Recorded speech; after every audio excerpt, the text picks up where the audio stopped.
Why does Latin America have more poverty than the US? Welcome to the video for today. Nonetheless, please subscribe to my channel and click the bell icon to be notified whenever I upload a new video. Enjoying this video? Like it and share it with your friends. Let's proceed. It is hard to believe that the United States is richer than Latin America. The annual US GDP is 3 times that of all 20 Latin American countries combined.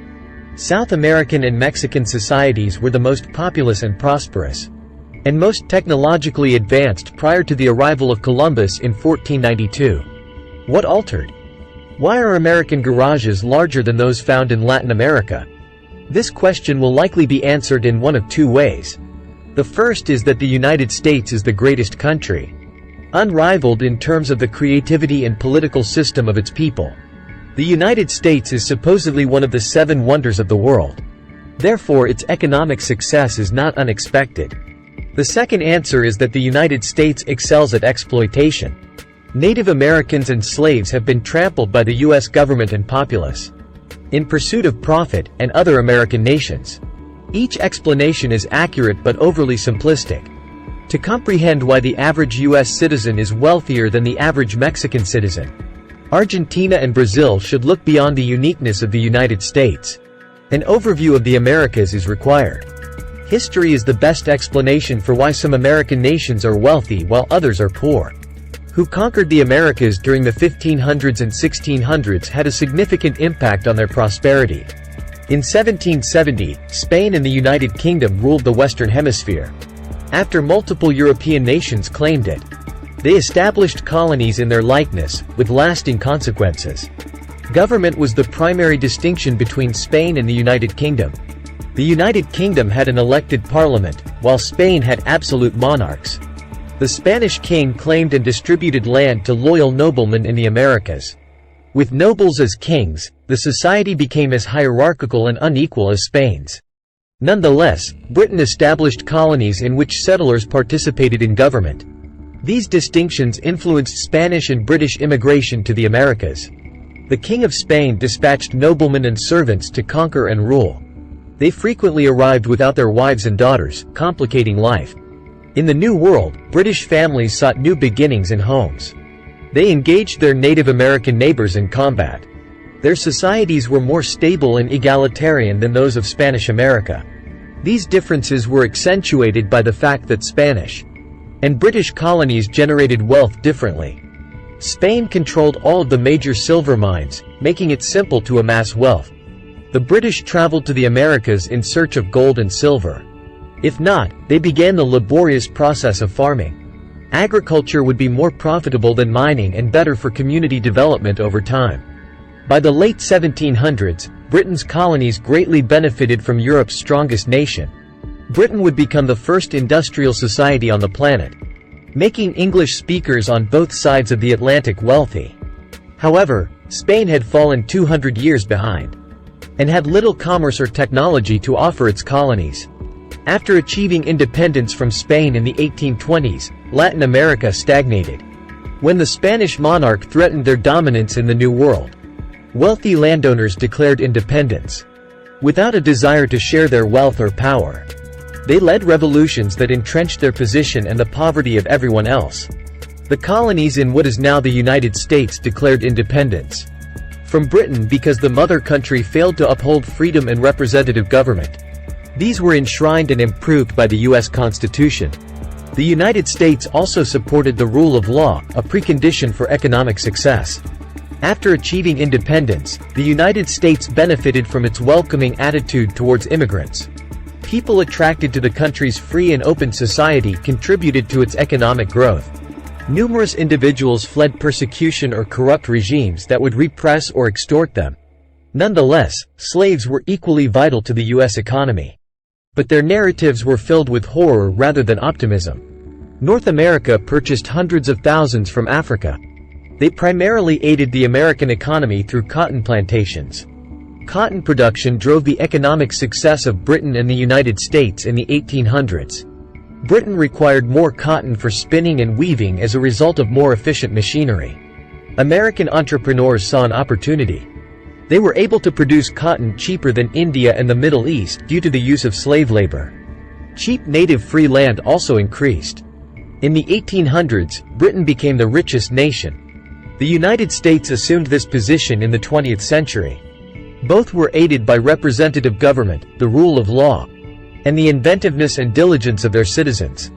Both nations benefited from the exploitation of millions of slaves. In the mid-1800s, cotton comprised over 50% of U.S. exports. Slavery and Native American land contributed to the growth of the American economy. But they cannot explain why the United States is richer than Latin America for one simple reason. More slaves and land were brought by Latin Americans, but they were not as successful. In the early 20th century, the United States' industrialization and size allowed it to surpass Britain's economy. Europe was ravaged by the First and Second World Wars, but demand for American industrial goods was high. After World War II, America's economic dominance fostered trade and economic expansion. The United States did not always stifle Latin American economies, but it did strive to spread liberty and justice. Its society is still prejudiced, but it is more tolerant and equitable than most. The majority of Americans have benefited from living in the wealthiest country. In Latin America, industrialization and economic growth have been excruciatingly sluggish. Too frequently, governments have failed to grant citizens the right to vote, or provide their children with an education that promotes economic growth. Latin America has improved, thankfully. The economies of Mexico, Brazil, and Uruguay have expanded. South America will likely never surpass the United States. Since 200 years ago, the distance between them has steadily increased and shows no signs of closing. The causes of Latin American poverty are multifaceted. The most essential elements are: Latin America has some of the highest income inequality in the world, with a small minority controlling the majority of the wealth. Many Latin Americans lack access to quality education and healthcare, limiting their opportunities and making it difficult for them to improve their economic situation. Political instability and corruption. Due to political instability and corruption, many Latin American governments struggle to address poverty and inequality. In many Latin American nations, natural disasters such as earthquakes and hurricanes can disrupt economic activity and deprive the populace of essential resources. Exports of raw materials. Due to their reliance on oil and mineral exports, many Latin American nations are susceptible to global commodity price fluctuations. It is crucial to recognize that the causes of poverty in Latin America are multifaceted. The region's poverty is a result of economic, political, and social factors. Poverty and inequality in Latin America necessitate a multifaceted approach, with multiple strategies and interventions. Principal approaches to these problems include economic policies and job creation. Sound economic policies are necessary for long-term growth and job creation.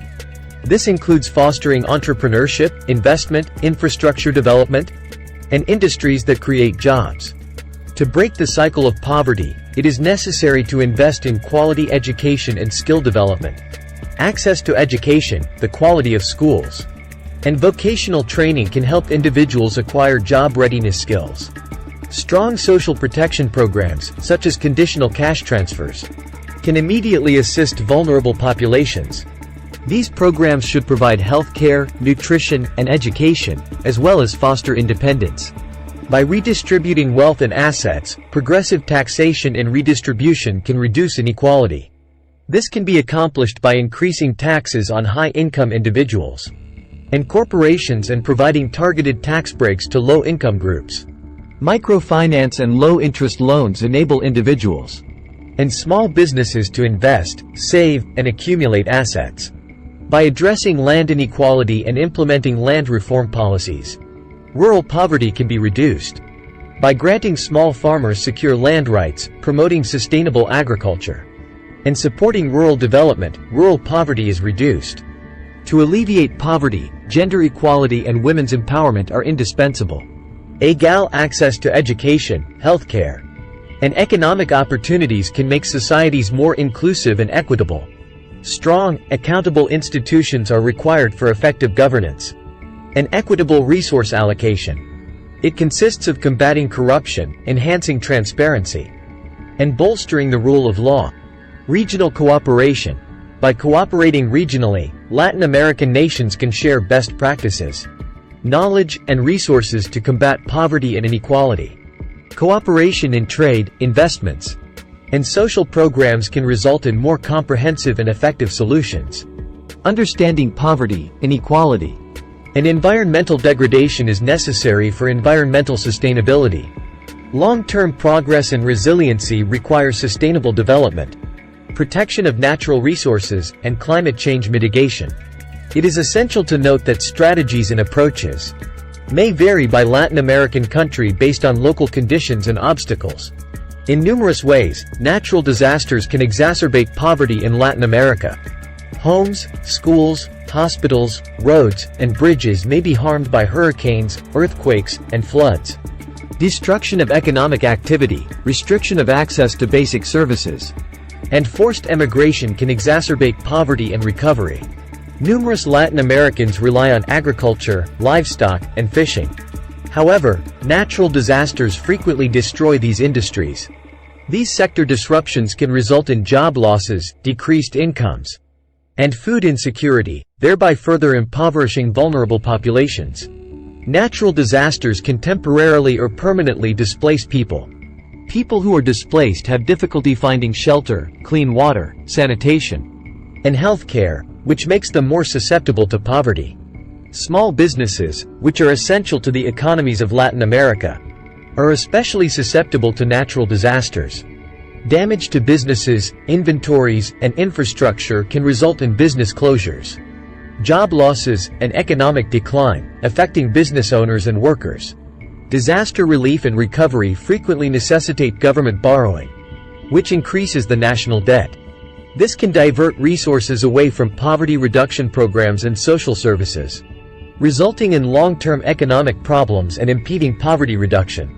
Natural disasters have a disproportionate impact on socio-economically disadvantaged communities. Indigenous peoples and those residing in informal settlements frequently lack infrastructure, early warning systems, and disaster preparedness, thereby aggravating inequality. Natural disasters necessitate disaster preparedness, early warning systems, infrastructure resilience, social safety nets, and targeted community assistance. Sustainable development and climate change mitigation are crucial for reducing the disaster vulnerability of Latin American nations. Origins of Latin American poverty. Few things contrast as greatly as the economic and social differences between the United States and Latin America. Since its independence from Britain in the late 18th century, the United States has provided a growing population with nearly limitless opportunities and a rising standard of living. In the early 1800s, Latin American nations gained independence from Spain and Portugal, but they have experienced less economic success and political and personal freedom than their northern counterparts.